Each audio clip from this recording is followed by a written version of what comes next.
Selamat siang semuanya. Berjumpa lagi dengan saya, Arif Tutorial Channel. Pada kesempatan kali ini, saya akan membahas materi ekonomi kelas 12 tentang KD 3.2, persamaan dasar akuntansi. Apa itu persamaan dasar akuntansi? Secara gampang, kita dapat artikan persamaan dasar akuntansi adalah suatu sistematika pencatatan yang menggambarkan harta sama dengan sumber harta atau sumber dana harta. Kita punya motor 20 juta. 20 juta ini dari mana? Bisa utang 5 juta, bisanya uang tunai modal kitanya 15 juta. Ini harus seimbang. Jangan 20 juta ini hanya utangnya 5 juta, sisanya nggak dibayar. Itu nggak seimbang. Harus seimbang. Ada utang, ada modal, ada harta. Prinsipnya adalah prinsip neraca keseimbangan. Ya, harta, sumbernya harta, utang, dan modal. Saya kira bisa dipahamin ya. Set sama dengan liabilities plus equity. Sebelum kita menganalisa tentang persamaan dasar akuntansi, ya, transaksi-transaksi nanti akan diatur di dalam akun. Apa itu akun? Tempat mencatat transaksi keuangan.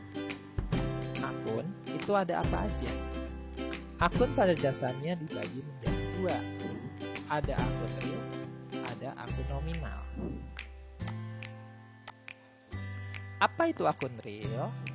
Akun real adalah akun yang berhubungan dengan neraca, harta, utang, dan modal. Harta itu bisa dilihat dari waktunya, ada dua. Ada harta jangka pendek yang pemakaiannya kurang dari 1 tahun. Ada harta jangka panjang atau harta tetap. Harta lancar terdiri dari kas, piutang. Ya, kita minjemin ke orang, itu namanya piutang. Kita menyelesaikan pekerjaan, itu berarti kita berhak mendapatkan piutang. Jangan salah ya, ini sering salah di sini. Udah capek-capek misalnya menyelesaikan mobil langganan, kita kirim pagi, malah dibilangnya utang. Salah, piutang. Ya. Begitu diterima, pengaruhnya piutang dan kas. Oke, akun nominal adalah akun yang terdapat dalam laporan laba rugi. Di akun nominal itu ada dua, ada pendapatan, ada beban. Menulis beban atau kalau di Inggrisnya dibilang cost, biaya, kayaknya sama. Oke, kita lanjut analisis transaksi terhadap persamaan akuntansi. Analisis ini sebetulnya dapat dikelompokkan menjadi 3 kelompok. Yang pertama, suatu transaksi itu akan mempengaruhi perubahan harta dengan harta. Contoh, membeli peralatan atau perlengkapan tunai. Tunai berarti kas kita ngebayar, kasnya berkurang. Perlengkapannya bertambah, berarti perlengkapannya bertambah. Berarti yang berpengaruh hanya di sisi harta, utang modalnya tetap. Penerimaan piutang, berarti piutangnya berkurang, nerimanya duit itu kasnya bertambah. Utang modalnya diabaikan. Penjualan harta tunai, peralatan berkurang, kas bertambah. Kelompok yang kedua adalah transaksi yang berpengaruh terhadap perubahan harta dengan utang. Contoh, beli perlengkapannya utang atau belum bayar atau kredit. Perlengkapan bertambah, utang bertambah. Kita menerima utang dari bank. Kas bertambah, utang bertambah. Membayar hutang, kas berkurang, hutang berkurang.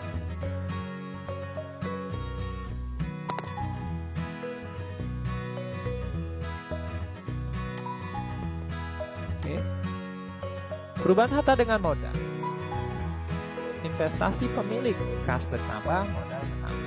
Kita ada pendapatan, maka kas bertambah, pendapatan bertambah. Bayar beban, listrik, beban gaji, kas berkurang.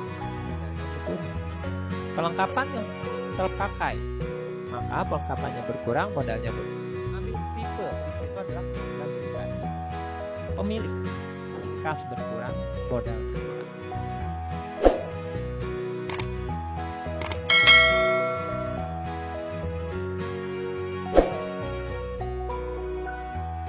Pengaruh transaksi ini bagaimana analisanya ya? Kita bahas analisisnya. Tanggal 3 bayar sewa ruko untuk 2 tahun. Berarti sewa dibayar di mukanya bertambah, kasnya berkurang. Tanggal 4 dibeli perlengkapan salon tunai. Kalau kita beli secara tunai berarti perlengkapannya bertambah, uangnya berkurang. Tunai, kasnya berkurang. Diterima tagihan konsumen atas rias pengantin tanggal 25 Januari, kita dapat piutang. Piutangnya dibayar, berarti piutang kita berkurang, kas kita berkurang. Kalau diperhatikan, sengaja saya kelompokkan dari tanggal 3 sampai tanggal 10, itu adalah transaksi yang berkaitan dengan harta dengan harta. Nah sekarang harta dengan utang. Beli peralatan 5 juta, baru bayar 2 juta. Jadi timbul apa? Utang. Peralatan harta nambah 5 juta, kas harta kurang 2 juta, berarti kan selisih 3 ya. Nah disitulah timbul utang, utangnya bertambah 3 juta. Bayar utang atas pembelian, berarti utangnya berkurang. Bayar uangnya juga berkurang, seimbang. Kalau harta berkurang, utang berkurang kan seimbang. Menerima pinjaman, utang bertambah, kas bertambah. Ingat prinsip keseimbangan ya. Nah, pada pertemuan kali ini saya utang usaha dengan utang bank saya tidak pisahkan karena ini baru biasa dan baru sekali saya bikin yang simpel. Tapi saya pakai saldo. Nanti saldo 31 Januari ini akan berubah menjadi saldo 1 Februari yang dimasukkan dalam. Kita mulai kesananya ya. Coba membuat persamaan dasarnya ya. Tadi sudah diterangkan bagaimana analisisnya. Sekarang kita coba masukkan persamaan dasar. Oke, saya bikin yang simpel saja. Di sini kalau kamu bikin di buku folio boleh kas plus piutang plus sewa dibayar di muka plus perlengkapan boleh. Saya biar kelihatan semua maka plus disebutkan. Oke. Di atas ini adalah saldo. Saldo jangan bingung ini tanggal 1 dari mana. Ini saldo yang sudah diketahui di soal.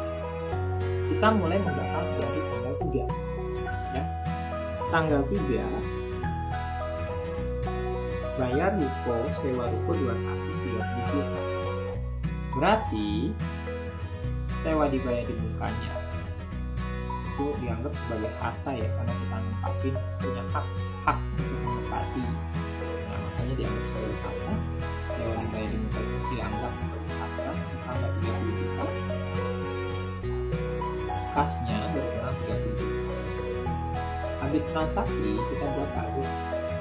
Kasnya sekarang saldonya 50 juta dikurang 30 juta, berarti menjadi 20. Sewa dibayar di muka tadinya enggak, sekarang menjadi 3. Oke. Tanggal 4. Tanggal 4 dibeli perlengkapan 500.000. Perlengkapannya otomatis bertambah ya, perlengkapannya bertambah sama ini ya. Terus duitnya berkurang 500.000. Berapa perlengkapan bertambah sekarang? Perlengkapannya bertambah sekarang menjadi 1 juta ya. Duitnya sekarang berubah berapa? Menjadi 19.500.000. Oke, tanggal 10 diterima tagihan 4 juta. Konsumen tata rias ya sudah diselesaikan tanggal 25 Januari. Berarti konsumen punya utang. Kita punya piutang. Piutangnya sekarang dibayar. Ya kita terima. Artinya piutang kita sekarang berkurang dong.